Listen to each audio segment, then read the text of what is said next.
બાપુજી એમ કહેતા, બીજી વાત છે કે યમ રાજા છે ને એ આપણા માથા ઉપર આમ ચક્કર ચક્કર ફરે છે, અને એ ક્યારે આપણા પર ત્રાટકશે અને ઉપાડીને લઈ જશે એનો કોઈ ભરોસો નથી.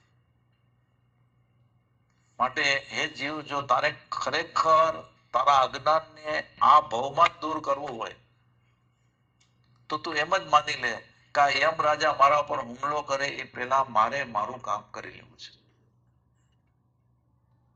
ભલે આ પંચમ કાળ હોય, પણ મહાપુરુષો એમ કહે છે કે સમ્યક દર્શન તો થઈ જ શકે, તો મારે સમ્યક દર્શન પ્રગટ કરી જ લેવું છે. આવી દ્રઢતા, અને એ દ્રઢતાપૂર્વકનો પુરુષાર્થ, આ દ્રઢતાપૂર્વકનો પુરુષાર્થ છે ને એ પ્રમાદને ઘૂસવા ન દે.